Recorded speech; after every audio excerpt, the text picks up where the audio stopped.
Hello, good evening to everyone. जल्दी से सभी बच्चे क्लास को शेयर कर देंगे, फिर अपन आज की क्लासेस स्टार्ट करते हैं। जी हाँ, सभी को गुड इवनिंग। अमित, खुशबू, अंजलि, सभी को गुड इवनिंग। दीपक, साक्या, जल्दी से सभी लोग क्लास को शेयर कर देंगे, फिर आज की अपन क्लास स्टार्ट करते हैं। दोस्तों, आज की जो क्लास है अपनी CHO यानी MPCHO, CRPF, ESIC और बिहार स्टाफ नर्स के लिए होने वाली है, जिसके अंदर अपन गेस पेपर के बारे में बात करेंगे। तो जल्दी से सभी लोग क्लास को शेयर कर देंगे, फिर अपन आज की क्लास स्टार्ट करते हैं। जी हाँ, जल्दी से सभी बच्चे क्लास को शेयर कर देंगे, फिर अपन आज की क्लास स्टार्ट करते हैं। इम्पोर्टेंट क्वेश्चंस रहने वाले हैं आज के। जैसा कि दोस्तों आपको पता है कि पिछले क्लास के अंदर अपन ने 24 जो है गेस पेपर किए थे, जिसके अंदर अपन ने 585 क्वेश्चंस तक सोल्व कर लिए थे। आज की इस क्लास के अंदर अपन 586 क्वेश्चन से स्टार्ट करेंगे। और इसके साथ दोस्तों आप लोग जो है कमेंट करते रहना है। आपको जो भी क्वेश्चंस बोला जाए उसका फटाफट आपको कमेंट करना है। उसके बाद में जो भी सही आंसर होगा मैं आपको बता दूंगा। और हो सकता है कि मैं आप सबका नाम ना पढ़ पाऊँ, तो उसको आप लोग माइंड नहीं करना है। बस अपनी स्टडी पे फोकस करते रहना है, क्योंकि इस वीडियो से बहुत सारे क्वेश्चंस आपके एग्ज़ाम के अंदर आएंगे। ठीक है दोस्तों, तो अब मैं आपको लेके चलता हूँ क्वेश्चन नंबर 586 पे। जी हाँ दोस्तों, अपन क्वेश्चन नंबर 586 पे आ गए हैं। जल्दी से सभी लोग जो है इस क्वेश्चन का आंसर करेंगे। क्वेश्चन अपना है, the most reliable investigation in coronary artery disease, यानी कोरोनरी आर्टरी डिजीज़ का मोस्ट रिलायबल इन्वेस्टिगेशन क्या है। ऑप्शन ए आपका cardiac catheterisation, option B electrocardiography, option C है coronary angiography and option D है कंप्यूटराइज टोमोग्राफी। जल्दी से सभी बच्चे कमेंट करेंगे। इसके साथ ही बताना चाहूँगा कि जो भी स्टूडेंट्स चैनल पर नए हैं, चैनल को सब्सक्राइब जरूर कर लेना। देखिए नीचे रेड कलर में सब्सक्राइब का बटन है, अभी चैनल को सब्सक्राइब कीजिए। और सब्सक्राइब करने के बाद में आपको एक घंटी का निशान दिखाई देगा, उसको ऑल पर प्रेस कर लीजिए, ताकि जब भी क्लासेस स्टार्ट होगी तो इसकी नोटिफिकेशन आपको सबसे पहले मिल सके और आप क्लास अटेंड कर पाएँ। तो यहाँ पे दोस्तों क्वेश्चन नंबर 586 का सही आंसर क्या होगा दोस्तों, मोस्ट रिलायबल। यहाँ पे क्वेश्चन में क्या पूछा, मोस्ट रिलायबल। इन चीज़ों का आपको ध्यान रखना है कि जो मोस्ट कॉमन, मोस्ट रिलायबल, इस जो चीज़ें होती है ये आपके क्वेश्चंस का आंसर चेंज कर देती है। तो यहाँ क्वेश्चन में पूछा गया मोस्ट रिलायबल इन्वेस्टिगेशन क्या है कोरोनरी आर्टरी डिजीज़ के लिए, तो वो है आपका दोस्तों कोरोनरी एंजियोग्राफी। ऑप्शन सी यहाँ पे बिल्कुल सही जवाब। जिन्होंने भी स्टूडेंट्स ने ऑप्शन सी आंसर चुना उन सभी का सही जवाब।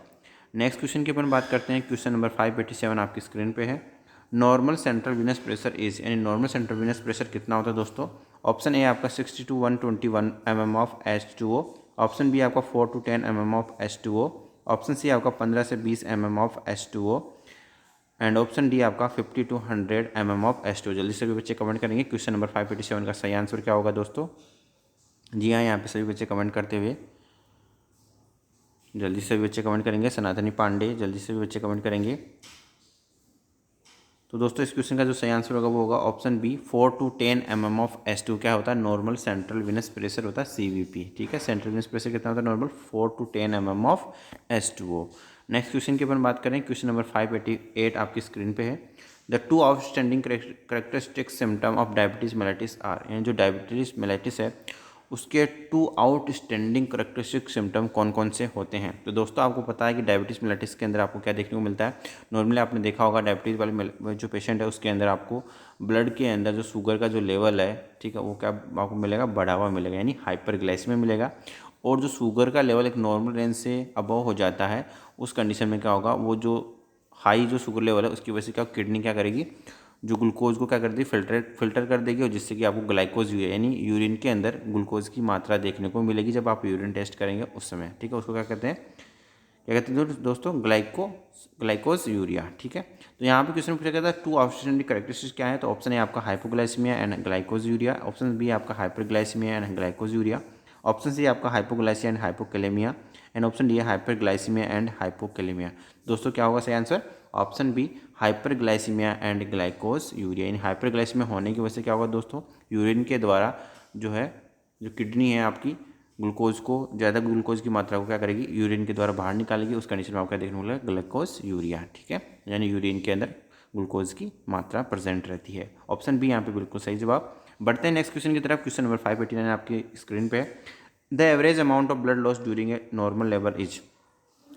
क्वेश्चन में दोस्तों पूछा गया कि नॉर्मल लेबर के अंदर कितना अमाउंट जो है ब्लड लॉस होता है नॉर्मल लेबर के दौरान? ऑप्शन ए आपका 500 ml, option B 800 ml, option C आपका 1000 ml एंड ऑप्शन डी है 1500 ml यानी 1500 ml। जल्दी से सभी बच्चे कमेंट करेंगे क्वेश्चन नंबर 589 का सही आंसर क्या होगा दोस्तों। जल्दी से सभी लोग कमेंट करते हुए यहाँ पे दीपक साकिया, सनातनी पांडे, जल्दी से सभी बच्चे कमेंट करेंगे।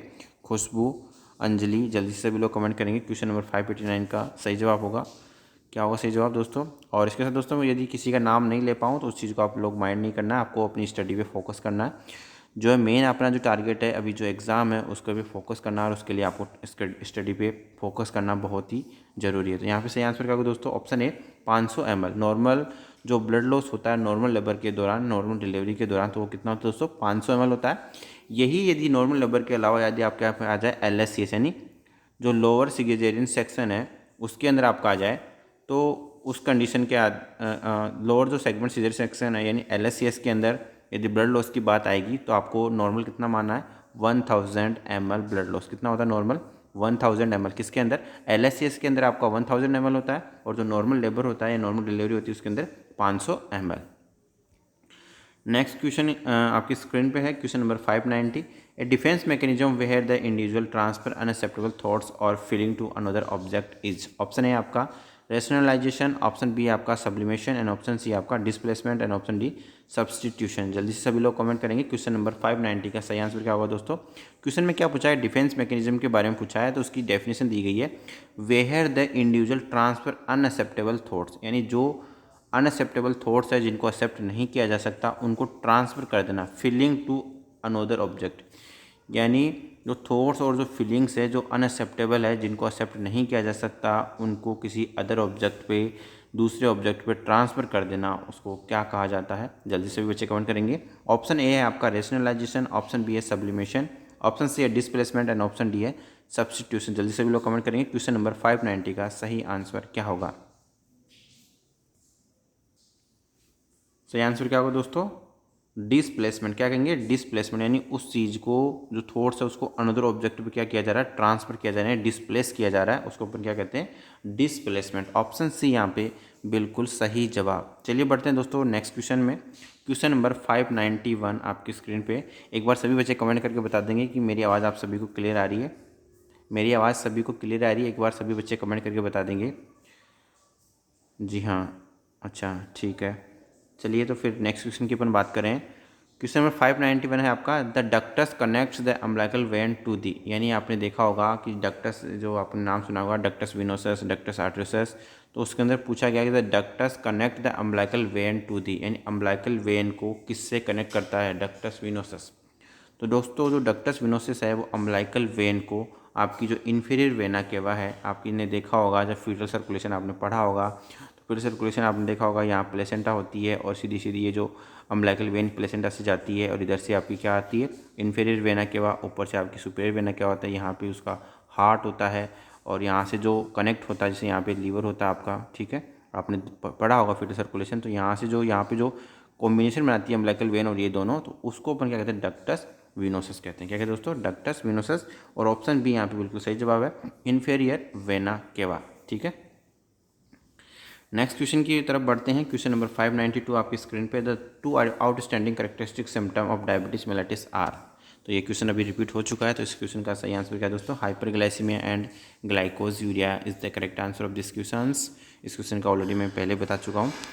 नेक्स्ट क्वेश्चन की तरफ बढ़ते हैं। क्वेश्चन नंबर 593 आपकी स्क्रीन पे है, पेनफुल मिक्चुरेशन इज कॉल्ड, यानी जो पेनफुल मिक्चुरेशन होता है उसको अपन क्या कहते हैं। ऑप्शन ए आपका डिसयूरिया, ऑप्शन बी है एन्यूरिया, ऑप्शन सी है ग्लाइकोज यूरिया एंड ऑप्शन डी है ओलिगो यूरिया। जल्दी से सभी बच्चे कमेंट करेंगे। क्वेश्चन नंबर 593 का सही आंसर क्या होगा। बिल्कुल यहाँ पे सभी बच्चे कमेंट करते हुए जल्दी से सभी लोग कमेंट करेंगे। क्वेश्चन नंबर 593 का सही आंसर क्या होगा दोस्तों। क्वेश्चन नंबर 593 में क्या पूछा गया है, पेनफुल मिक्चुरेशन उसको क्या कहते हैं। तो पेनफुल मिक्चुरेशन का जो टर्म यूज़ की जाती है दोस्तों उसको ऊपर क्या कहते हैं, डिसयूरिया कहते हैं, डिसयूरिया। ऑप्शन ए यहाँ पे बिल्कुल सही जवाब। नेक्स्ट क्वेश्चन की तरफ बढ़ते हैं। क्वेश्चन नंबर 594 आपकी स्क्रीन पे है, the drug of choice is controlling convulsion in eclamptic seizures is. Option A diazepam, option B है फिनोबार्बिटोन, ऑप्शन सी आपका Eptoin sodium and option D है सोडियम वाल्पेरोएट। जल्दी से भी लोग कमेंट करेंगे। क्वेश्चन नंबर 594 का सही आंसर क्या होगा दोस्तों? यहाँ पे आपसे पूछी गई है ड्रग ऑफ चॉइस। किसके लिए ड्रग ऑफ चॉइस पूछी है? Controlling conversion. किसके अंदर? जो एंक्लेप्टिक जो सीजर्स है उसके अंदर कन्वर्जन को कंट्रोल करने के लिए ड्रग ऑफ चॉइस क्या रहती है दोस्तों? तो सही आंसर क्या है दोस्तों? सही आंसर क्या है? जल्दी से भी लोग कमेंट करेंगे। तो इस क्वेश्चन का जो सही आंसर दोस्तों वो है ऑप्शन ए, डायजेपाम। जल्दी से सभी बच्चे अपना आंसर सही कर लेंगे। ऑप्शन ए यहाँ पे बिल्कुल सही जवाब। क्वेश्चन नंबर 594 का सही आंसर क्या है दोस्तों? Option A, diazepam. Next question की तरफ बढ़ते हैं। क्वेश्चन नंबर 595 आपकी स्क्रीन पे है। A person who harbours pathogenic organism of a disease in his body without showing sign and symptom of the disease. Option A आपका फोमाइट्स, ऑप्शन बी आपका rodents, option C carrier and option D है pathogen. तो दोस्तों यहाँ पे question में जो पूछा गया आपसे कि एक पर्सन है जो क्या कर रहा है? हार्बोरस यानी छिपा रहा है किसके? पैथोजन ऑर्गेनिज्म की of disease in his body without showing sign and symptom of the disease. यानी हार्बोरस का जो मीनिंग है यानी छिपाना। यानी यहाँ पे जो है दोस्तों उस जो पर्सन है उसके अंदर कोई डिजीज़ है, कोई पैथोजन ऑर्गेनिज्म एंट्री कर चुका है, लेकिन उसके जो साइन एंड सिम्टम वो शो नहीं हो रहे हैं। तो उस कंडीशन को अपन क्या कहते हैं? वो पर्सन क्या कहलाएगा? उस पर्सन को क्या कहेंगे दोस्तों?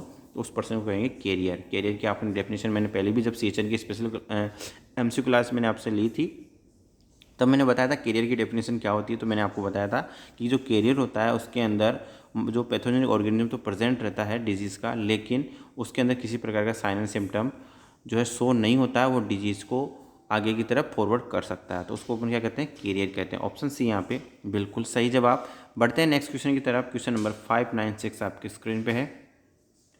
एंटीबॉडीज़ आर प्रोड्यूस बाय, यानी जो एंटीबॉडीज़ है किसके द्वारा प्रोड्यूस की जाती है? तो ऑप्शन ए आपका इओसिनोफिल्स, ऑप्शन बी आपका प्लाज्मा सेल्स, ऑप्शन सी आपका एरिथ्रोसाइट्स एंड ऑप्शन डी है लिम्फोसाइट। जल्दी से भी बच्चे कमेंट करेंगे। क्वेश्चन नंबर 596 का सही आंसर क्या होगा दोस्तों?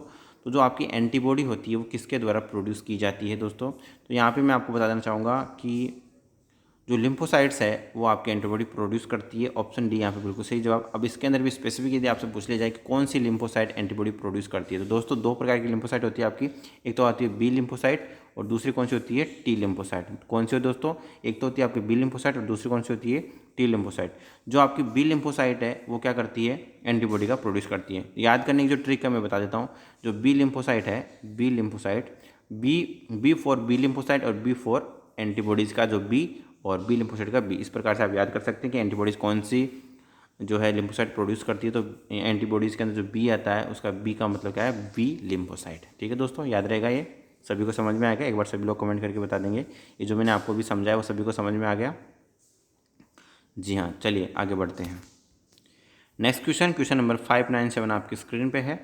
विच of the following development milestone is expected from a 2 year old child. इन 2 साल के बच्चे के अंदर आपने डेवलपमेंट माइलस्टोन क्या देखने को मिलेगा 2 साल के बच्चे के अंदर? ऑप्शन है आपका use a spoon to eat, option B है use as a cup to drink, option C आपका use as a knife for cutting food and option D है pour milk into a cup. जल्दी से भी बच्चे comment करेंगे। Question number 597 का सही आंसर क्या होगा दोस्तों?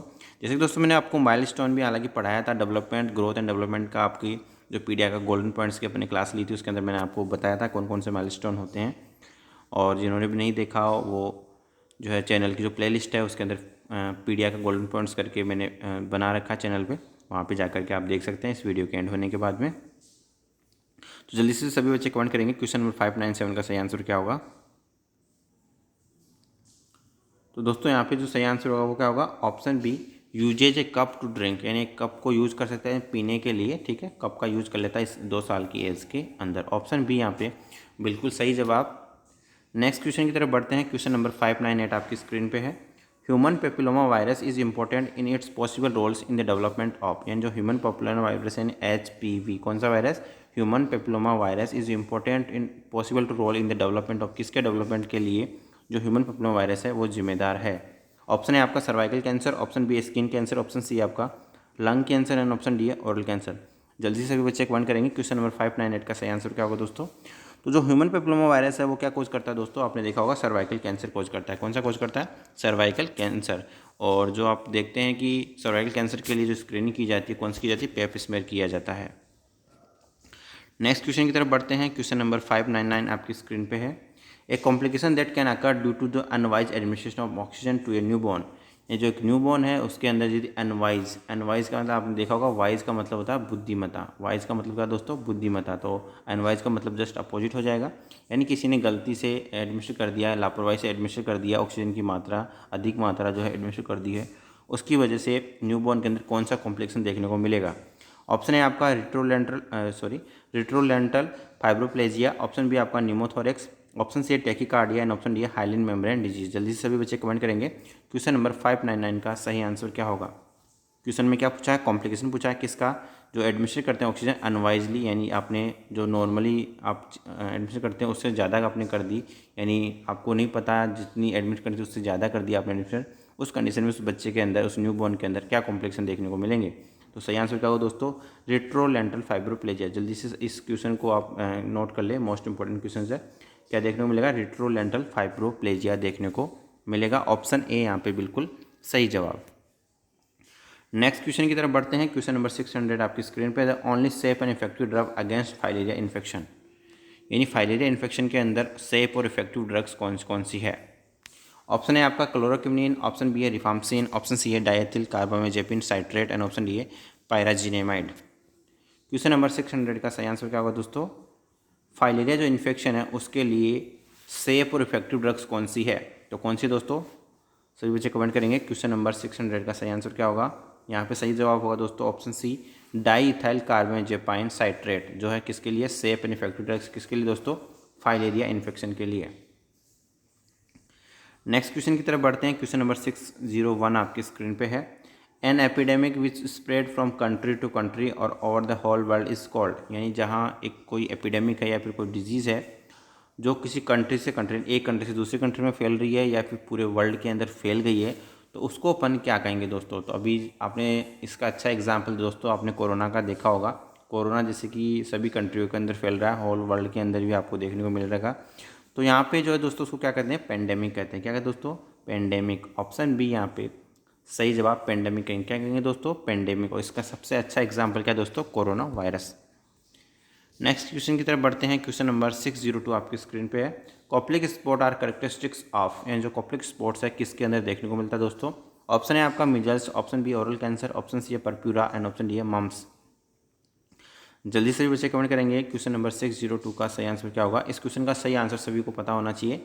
कॉप्लिक स्पॉट जो आपको देखने को मिलता है दोस्तों, जो बक्कल म्यूकोसा है उसके अंदर जो आपका देखा होगा आपने, जो upper opposite to upper second molar, opposite, यहाँ पे ध्यान रखना है, opposite to upper second molar पे आपको कॉप्लिक स्पॉट देखने को मिलता है। और किसके अंदर देखने को मिलता है दोस्तों, मिजल्स के अंदर देखने को मिलता है। ऑप्शन ए यहाँ पे बिल्कुल सही जवाब। जब अपन ने गोल्डन पॉइंट्स की क्लासें ली थी तब मैंने आपको बताया था कॉप्लिक स्पॉट्स के बारे में, मिजल्स के बारे में डिटेल से अपन ने बात करी थी।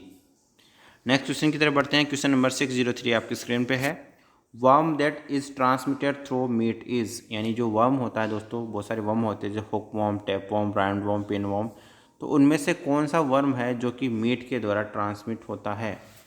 मीट का नाम सब लोग जानते हैं, मीट के द्वारा कौन सा वर्म ट्रांसमिट होता है। ऑप्शन है आपका hook worm, option B tape worm, option C है आपका राउंड वर्म और ऑप्शन डी आपका पिन वर्म। ठीक है, जल्दी से बच्चे कमेंट करेंगे। क्वेश्चन नंबर 603 का सही आंसर क्या होगा दोस्तों। तो जो सही आंसर होगा मैं आपको बता देता हूँ दोस्तों, टैप वर्म, जिसको अपन हिंदी के अंदर फीताकर्मी भी कहते हैं। क्या कहते हैं, फीताकर्मी भी कहते हैं। और स्पेशली बात करें तो सुअर का जो मांस खाते हैं, जो मीट खाते हैं, उसके अंदर ज़्यादा देखने को मिलता है। ठीक है, तो मीट से जो ट्रांसमिट होता है, कौन सा वर्म ट्रांसमिट होता है दोस्तों, टैप वर्म। ऑप्शन बी यहाँ पे बिल्कुल सही जवाब। नेक्स्ट क्वेश्चन की तरफ बढ़ते हैं। क्वेश्चन नंबर 604 आपकी स्क्रीन पे है, an instrument use to measure intraocular pressure, and intraocular pressure को मेजरमेंट करने के लिए कौन सा इंस्ट्रूमेंट यूज किया जाता है। गोनियोमीटर, सॉरी, ऑप्शन ए आपका gonioscope, option B tonometer, option C आपका bifocal length and option D आपका ऑप्थेल्मोस्कोप। जल्दी से भी बच्चे कमेंट करेंगे। क्वेश्चन नंबर 604 का सही आंसर क्या होगा। जो इंस्ट्रूमेंट का आपको नाम बताना है जो कि इंट्राओकुलर प्रेशर एंड आईओपी को मेजर करने के लिए यूज होता है। जल्दी से भी बच्चे कमेंट करेंगे दोस्तों। जी हाँ, यहाँ पे सभी बच्चे कमेंट करते हुए। क्वेश्चन नंबर 604 का जो सही आंसर होगा दोस्तों वो होगा ऑप्शन बी टोनोमीटर। क्या होगा दोस्तों, टोनोमीटर से आप क्या करते हैं, इंट्राओकुलर प्रेशर को मेज़र करते हैं। टोनोमीटर आपने देखा होगा, यदि आपने आई बोर्ड के अंदर काम किया होगा तो वहाँ पे टोनोमीटर देखा होगा, या फिर जिसने ओपीडी में काम किया होगा स्पेशली आई के लिए, तो उसके अंदर आप लोगों ने देखा होगा। गोनियोस्कोप के बारे में अपन बात करें, गोनियोस्कोप क्या होता है दोस्तों? An instrument use to inspect the eye, eye को इंस्पेक्ट करने के लिए जो इंस्ट्रूमेंट यूज होता है उसको अपन क्या कहते हैं? गोनियोस्कोप कहते हैं। जिसके अंदर अपन बात करें कि it consist of the magnifier and lens equip with the mirror, it is place on the patients cornea, यानी जो पेशेंट्स की जो कॉर्निया होती है, आपने आई का डायग्राम पढ़ा ही होगा। तो नॉर्मली अपन जो अपना जो कॉर्निया वाला जो पोर्शन है उस वाले पोर्शन पे आप क्या करते हैं, इस जो इंस्ट्रूमेंट है गोनियोस्कोप, इसको क्या करते हैं? प्लेस करते हैं। जिसके अंदर, इस इंस्ट्रूमेंट के अंदर क्या क्या लगा हुआ था देख सकते हैं आप, मैग्नीफायर एंड लेंस, ठीक है, इक्विप विथ मिरर भी इसके अंदर होता है। अब अपन बात करते हैं दोस्तों ऑप्थेल्मोस्कोप क्या होता है दोस्तों? तो ऑप्थेल्मोस्कोपी के अंदर अपन यूज़ करते हैं इसको, जो ऑप्थेल्मोस्कोपी इसको अपन और क्या कहते हैं? फंडस स्कोपी भी कहते हैं। फंडस का एग्जामिनेशन किया जाता है इसके अंदर। Is a test that allow the health professional to see the inside the fundus of the eye and the structure using a ophthalmoscope, इसको अपन क्या कहते हैं? फंडोस्कोप भी कहते हैं।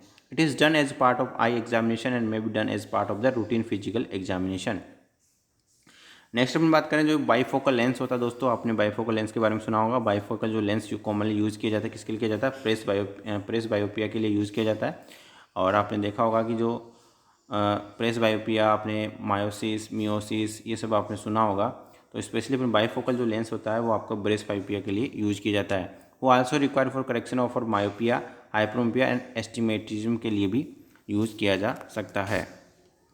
नेक्स्ट क्वेश्चन की तरफ बढ़ते हैं, और इसके साथ दोस्तों एक क्वेश्चन मैं आपको ये और याद करवा देता हूँ। जैसे कि आपने सुना होगा कि मायोपिया क्वेश्चन जो पूछा जाता है एग्जाम के अंदर, मायोपिया और आपका होता है एक मीडिएट्रिस, ठीक है। तो यहाँ पे जो मायोपिया है, एक तो होता है मायोपिया, ठीक है। तो यहाँ पे याद करने का जो तरीका दोस्तों, एक मैं आपको बताता हूँ, मायोकेव, ऐसे याद कर सकते हैं आप कि किसके अंदर कौन सा लेंस यूज़ किया जाता है। जैसे दोस्तों आपने नाम सुना होगा, एक तो सुना होगा आपने हाइपरमेट्रोपिया, एक तो सुना होगा आपने हाइपरमेट्रोपिया, और दूसरा सुना होगा अपन मायोपिया, ठीक है, मायोपिया, ठीक है। तो दोस्तों याद करने का जो तरीका वो है, मायोपिया को अपने याद कैसे कर सकते हैं कि इसके अंदर कौन सा लेंस यूज किया जाता है। तो मायोपिया को याद करने का तरीका होगा मायोकेव, ऐसे याद करेंगे, मायोकेव, यानी मायोपिया के अंदर कौन सा लेंस किया जाता है? कॉनकेव यूज किया जाता है। तो आपको दूसरे वाले में कौन सा हो जाएगा? कॉन्वेक्स हो जाएगा। मायोपिया के अंदर जो लेंस यूज किया जाता है उसको क्या, कौन सा लेंस होता है दोस्तों? कॉनकेव लेंस होता है। कौन सा होता है? कॉनकेव लेंस होता है। किसके अंदर? मायोपिया के अंदर। याद करने की ट्रिक क्या है? मायोकेव, मायोकेव यानी मायोपिया के अंदर आपका कॉनकेव लेंस यूज किया जाता है, और जो आपका हाइपरमेट्रोपिया है उसके अंदर आपका कौन सा हो जाएगा? कॉन्वेक्स लेंस हो जाएगा। चलिए दोस्तों नेक्स्ट क्वेश्चन की तरफ बढ़ते हैं। क्वेश्चन नंबर 605 आपकी स्क्रीन पे, सीरियस पॉसिबल कॉम्प्लिकेशन ऑफ मेस्टेक्टोमी, ये जो मेस्टेक्टोमी का सीरियस पॉसिबल कॉम्प्लिकेशन जो क्या देखने को मिलता है दोस्तों? ऑप्शन है आपका मेनिंजाइटिस, ऑप्शन बी है ओटाइटिस, ऑप्शन सी है साइनोसाइटिस, एंड ऑप्शन डी है केरेटाइटिस। जल्दी से बच्चे कमेंट करेंगे क्वेश्चन नंबर 605 का सही आंसर क्या होगा। क्वेश्चन नंबर 605 का सही आंसर क्या होगा दोस्तों? सभी लोग कमेंट करेंगे।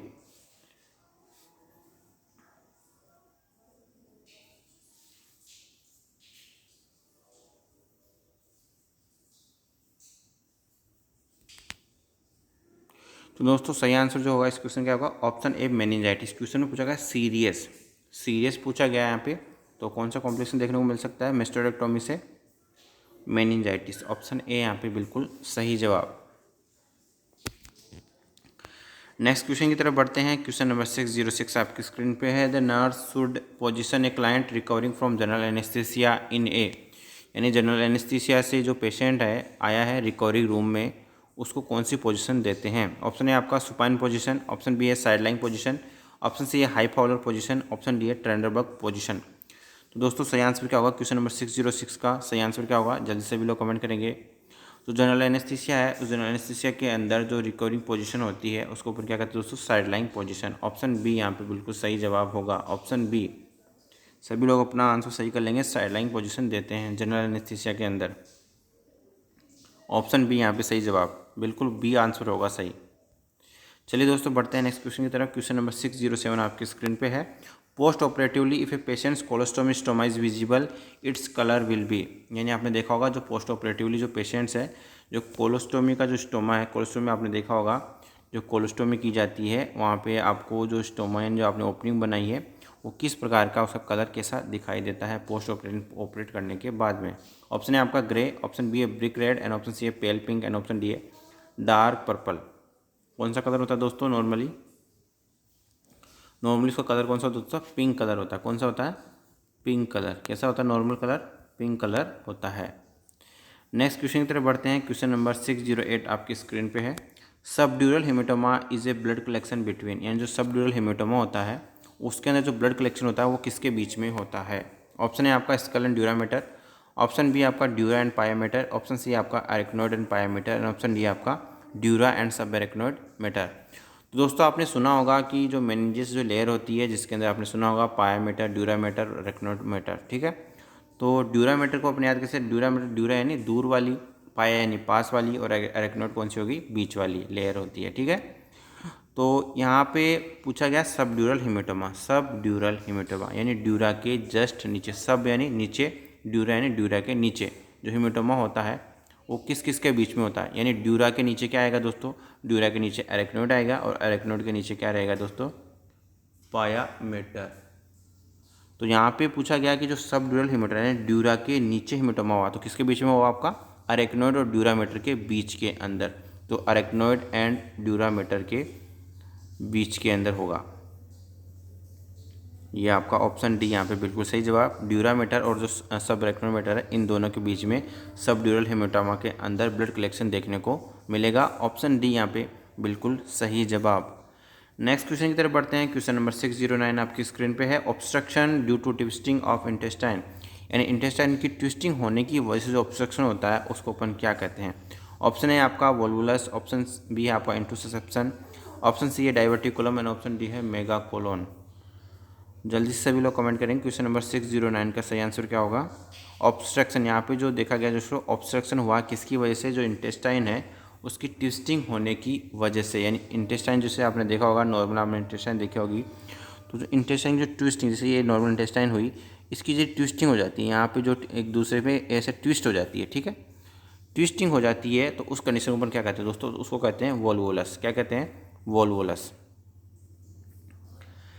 नेक्स्ट क्वेश्चन की तरफ बढ़ते हैं। क्वेश्चन नंबर 610 आपकी स्क्रीन पे है। Trendelenburg test is simple non invasive diagnostic tool to assess, यानी जो ट्रेनरबर्ग टेस्ट किया जाता है जो कि नॉन इन्वेजिव डायग्नोस्टिक टूल के रूप में अपन यूज करते हैं, वो किसके लिए किया जाता है। ऑप्शन है आपका वेरिकोज वेन, ऑप्शन बी है TAO, ऑप्शन सी आपका रेनॉल्ड्स डिजीज, ऑप्शन सी है ऑप्शन डी आपका थ्रोम्बोफ्लेबाइटिस। क्वेश्चन नंबर 610 का सही आंसर क्या होगा, सभी बच्चे कमेंट करेंगे। क्वेश्चन नंबर 610 का सही आंसर क्या होगा। तो दोस्तों यहाँ पे क्वेश्चन नंबर 610 का सही आंसर क्या होगा, ऑप्शन ए वेरिकोज वेन के अंदर आपको ट्रेनरबर्ग टेस्ट जो है करते हैं।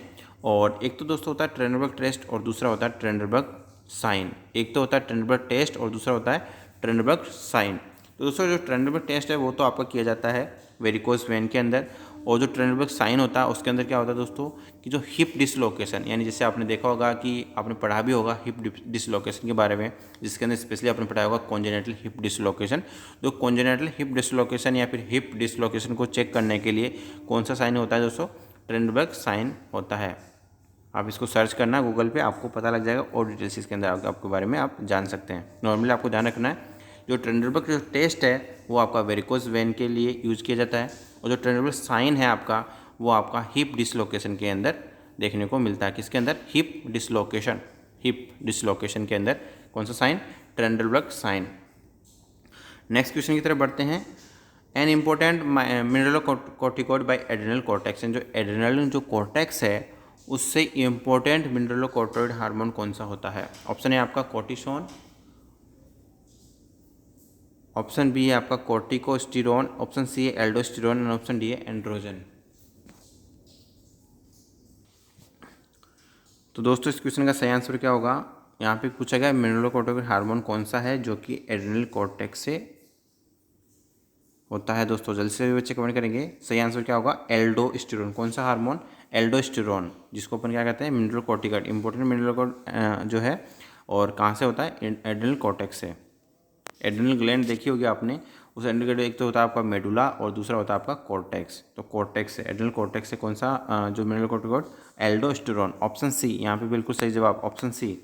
सभी बच्चे अपना आंसर सही कर लेंगे, एल्डोस्टेरोन।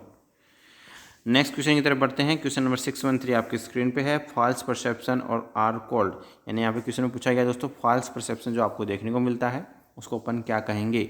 ऑप्शन है आपका इल्यूजन, ऑप्शन बी है हेलुसिनेशन, ऑप्शन सी है आपका हाइपर पेरेस्थीसिया एंड ऑप्शन डी है आपका पेरेस्थीसिया। तो दोस्तों जो फॉल्स परसेप्शन होता है, यानी जैसे कि किसी स्टिमुलाई की प्रेजेंस के अंदर उसका फॉल्स परसेप्शन होना, यानी जैसे कि आपने पढ़ा होगा साइकेट्रिक के अंदर या साइकोलॉजी के अंदर पढ़ा होगा कि रस्सी को सांप समझ लेना, ये जो चीज़ें होती है आपका इल्यूजन का अच्छा एग्जाम्पल है। उसको अपन क्या कहते हैं दोस्तों, इल्यूजन। इसके अंदर क्या करते हैं, फॉल्स परसेप्शन करते हैं किसी प्रेजेंस ऑफ स्टिमुलाई, जो एक्सटर्नल स्टिमुलाई इसके अंदर प्रेजेंट होता है और उसका क्या किया जाता है, फॉल्स परसेप्शन इसको देखने को मिलेगा किसके अंदर, इल्यूजन के अंदर। और जो हेलुसिनेशन होता है उसके अंदर दोस्तों क्या होता है, इंटरप्रिटेशन होता है, यानी आप किसी चीज़ को देखते हैं उसके अंदर कि आपको किसी प्रकार का एक्सटर्नल स्टिमुलाई प्रेजेंट नहीं होता है, लेकिन आपको लगता है कि शायद कुछ चीज़ प्रेजेंट थी, या फिर आपको जैसे कि कुछ सुनाई दे रहा है लेकिन एक्चुअल में कुछ नहीं था, आपको कुछ दिखाई दे रहा है लेकिन एक्चुअल में वहाँ पे कुछ भी नहीं है, उसको अपन क्या कहते हैं, हेलुसिनेशन। यानी आपको जो सिंपल डिफरेंस जानना है कि इल्यूजन के अंदर एक्सटर्नल स्टिमुलाई प्रेजेंट होता है, एक्सटर्नल स्टिमुलाई का क्या होता है, फॉल्स परसेप्शन होता है। और जो हेलुसिनेशन होता है दोस्तों, इसके अंदर क्या होता है, आपको किसी प्रकार का स्टिमुलाई प्रेजेंट नहीं होता है, उसको क्या होता है, उसको परसेप्शन होता है, ठीक है, लेकिन वहाँ पे कोई सी प्रकार का स्टिमुलाई प्रेजेंट नहीं होता है। ठीक है, ये बेसिक डिफरेंस था इल्यूजन और हेलुसिनेशन के अंदर, जो मैंने आपको यहाँ पे बता दिया है।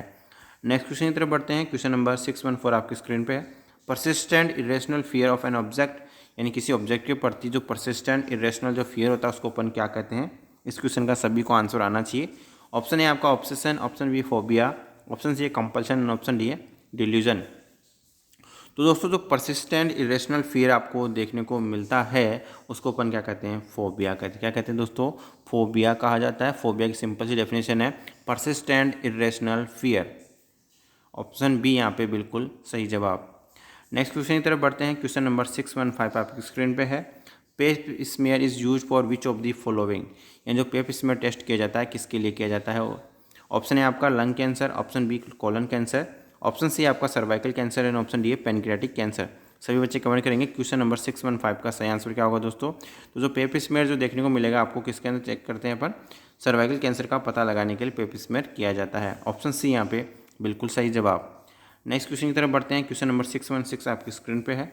अम्बिलिकल कॉर्ड कंटेन, यानी जो अम्बिलिकल जो कॉर्ड होती है वो क्या क्या, उस अम्बिलिकल कॉर्ड के अंदर कितनी वेन होती है, कितनी आर्टरी होती है। बेसिक क्वेश्चन है, बहुत बार एग्जाम में पूछा जाता है, मोस्ट इंपॉर्टेंट क्वेश्चन है ये, नोट कर ले।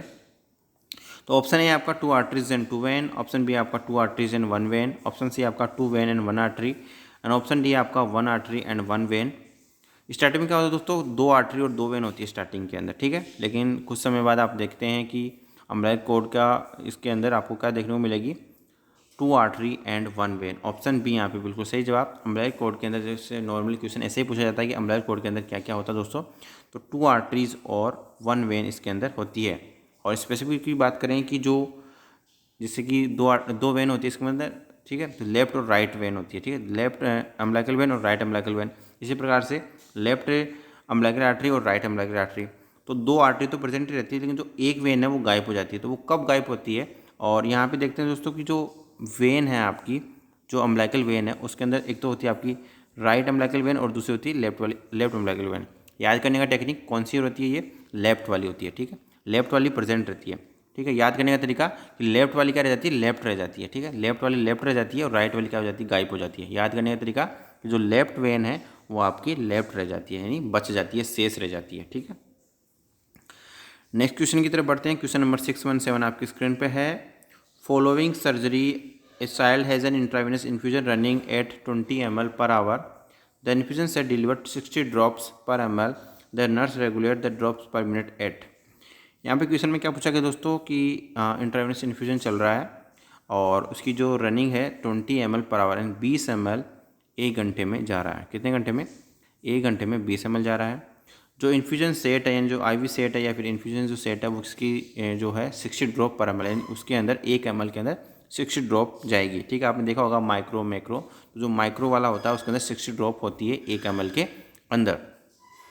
तो यहाँ पे आपको बताना है कि the nurse regulate the drops पर मिनट, यानी पर मिनट कितनी ड्रॉप्स को उसको सेट करना होगा। दोस्तों सिंपल सा क्वेश्चन है, बहुत ही बेसिक क्वेश्चन है। आपको सबसे पहले पता होना चाहिए दोस्तों कि यहाँ पे क्या पूछा गया, यहाँ पे पूछा गया कि जो रनिंग किया जा रहा है 20 ml पर आवर से आपको चलाना है, ठीक है।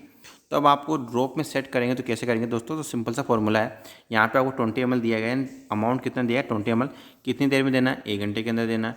आपका ड्रॉप फैक्टर कौन सा है 60 ड्रॉप वाला है। तो सिंपल सा फॉर्मूला है आपका, जो फ्लूइड है total fluid amount of fluid into आपका जो ड्रॉप फैक्टर और डिवाइडेड बाय टाइम। इस सिंपल सा फॉर्मूला है जो ड्रॉप फैक्टर का, जो ड्रॉप पर मिनट कैलकुलेट करने का, यानी जो टोटल अमाउंट ऑफ फ्लूइड। हाँ तो दोस्तों अपन बात कर रहे थे कि सिंपल सा जो फॉर्मूला होता है वो आपको देना होता है टोटल फ्लूइड्स, कितना फ्लूइड्स है, इनटू आपका जो भी ड्रॉप फैक्टर है और डिवाइडेड बाय आपका टाइम इसके अंदर आपका मिनट के अंदर रहेगा। ठीक है, तो यदि आवर्स के अंदर है तो आप उसको क्या करेंगे मिनट्स में कन्वर्ट कर लेंगे। तो यहाँ पे फ्लूइड की मात्रा कितनी दोस्तों, यहाँ पे 20 ml है और ड्रॉप फैक्टर कितना आपका 60 ड्रॉप पर ml, यानी 1 ml के अंदर कितनी ड्रॉप रहेगी 60 ड्रॉप्स। टाइम क्या रहेगा दोस्तों 1 आवर। आपको निकालना क्या है ड्रॉप पर मिनट निकालनी है। तो ये सिंपल सा फॉर्मूला ड्रॉप पर मिनट निकालने का। तो सबसे पहले अपन इस फॉर्मूले के अंदर सारी चीज़ों को रख लेते हैं। तो अपने पास फ्लूइड कितना है 20 ml है, ड्रॉप फैक्टर कितना है दोस्तों 60 ड्रॉप, और टाइम कितना है 1 घंटा, और 1 घंटे के अंदर कितना मिनट होती है 60 मिनट होती है 1 घंटे के अंदर। आप इसको काटेंगे, ठीक है, यहाँ पे 6 से 6 कट जाएगा तो बचा हुआ कितना रहेगा दोस्तों 20 ड्रॉप पर मिनट। ऑप्शन डी यहाँ पे बिल्कुल सही जवाब 20 ड्रॉप पर मिनट इस क्वेश्चन का सही आंसर होगा। सभी को समझ में आ गया? यदि नहीं समझ में आया तो एक बार वापस से देखेंगे तो आपको समझ में आ जाएगा। नेक्स्ट क्वेश्चन की तरफ बढ़ते हैं। क्वेश्चन नंबर 618 आपकी स्क्रीन पे है। When an infant chicks stroke he turns his head in the direction of the stroke chick, this reflexes which is present at birth is known as। यानी आप इस क्वेश्चन का जो सिंपल सा meaning है वो ये है दोस्तों, आपने देखा होगा कि न्यू बॉर्न है या इन्फेंट है, उसके अंदर ये आपका बच्चा है, ठीक है। तो इसके अंदर आपने देखा होगा कि इसका जो ये चिक है उस चिक पे आप जैसे टच करते हैं तो उस साइड में के अंदर जो आपका हेड को उधर की तरफ टर्न करता है। तो वो ये कौन सा रिफ्लेक्स है आपको सिंपल सा इतना बताना है, ठीक है। तो वो कौन सा होता है दोस्तों routing reflex. Option A routing reflex के अंदर ऐसा होता है। और मोर रिफ्लेक्स के अंदर तो आपने देखा ही होगा दोस्तों, Moro reflex, tonic reflex, second reflex आपने सब लोगों ने पढ़ रखे हैं। यहाँ पे क्वेश्चन में क्या पूछा गया कि जो रूटिंग रिफ्लेक्स का क्या मीनिंग होता है दोस्तों, यानी जो इन्फेंट्स है उसके चिक पे आप स्ट्रोक करते हैं या फिर आप उसके गाल को छूते हैं तो उस दिशा के अंदर, उस डायरेक्शन के अंदर अपने हेड को टर्न कर लेता है। उस कंडीशन को अपन क्या कहते हैं, कौन सा रिफ्लेक्स कहेंगे, रूटिंग रिफ्लेक्स कहेंगे। ऑप्शन ए यहाँ पे बिल्कुल सही जवाब। और मैं आपको जो भी रिफ्लेक्सेस है उसके लिए एक अलग से वीडियो भी बना दूंगा, कौन कौन से रिफ्लेक्स कब कब डिसअपियर होते हैं, ताकि आपका ऑल ओवर सिलेबस कवर हो सके। 619 temporary hardness of water is due to the presence of, यानी जो टेम्पररी हार्डनेस है वाटर की वो किसकी वजह से देखने को मिलती है। ऑप्शन ए आपका bicarbonate of calcium and magnesium, option B है nitrate of calcium and magnesium, option C आपका chlorides of calcium and magnesium, and option D है ऑल ऑफ दी अबव। तो यहाँ पे जो सही आंसर है क्या होगा दोस्तों, टेम्पररी हार्डनेस, यानी वाटर की जो टेम्पररी हार्डनेस देखने को मिलती है किसकी वजह से देखने को मिलता है दोस्तों। बहुत इंपॉर्टेंट क्वेश्चन है, कई बार एग्जाम में पूछा जाता है टेम्पररी हार्डनेस ऑफ वाटर। तो वाटर की जो टेम्पररी हार्डनेस देखने को मिलती है दोस्तों वो देखने को मिलती है bicarbonates of calcium and magnesium, यानी कैल्शियम और मैग्नीशियम की जो बाइकार्बोनेट्स है उनकी वजह से वाटर के अंदर टेम्पररी हार्डनेस देखने को मिलती है। ऑप्शन ए यहाँ पे बिल्कुल सही जवाब। बढ़ते हैं next and final question of this video. How much a salt must be added to 1 litre of water to make a sodium of normal saline, यानी 0.9% नॉर्मल सलाइन बनाने के लिए 1 लीटर नॉर्मल सलाइन बनाने के लिए कितना सॉल्ट आप add करेंगे। ऑप्शन ए आपका 19 ग्राम, ऑप्शन बी है 0.9 ग्राम, ऑप्शन सी आपका 9 ग्राम, एंड ऑप्शन डी है आपका 90 ग्राम। तो सही आंसर क्या होगा दोस्तों इस क्वेश्चन का, सही आंसर क्या होगा ऑप्शन सी 9 ग्राम, यानी 1000। यहाँ पे 1 लीटर का मतलब क्या होगा दोस्तों 1000 ml। 1000 ml के अंदर कितनी ग्राम आप क्या करेंगे सॉल्ट ऐड करेंगे। तो कितना करते हैं दोस्तों 9 ग्राम। कितना करते हैं 9 ग्राम ऐड करते हैं। कितना करते हैं 9 ग्राम। बहुत इंपॉर्टेंट क्वेश्चन है, नोट कर लीजिए। तो ये था दोस्तों आज के इस वीडियो के अंदर अपन ने क्वेश्चन सोल्व किए। आपको वीडियो कैसा लगा जल्दी से भी लोग कमेंट करके बता देंगे।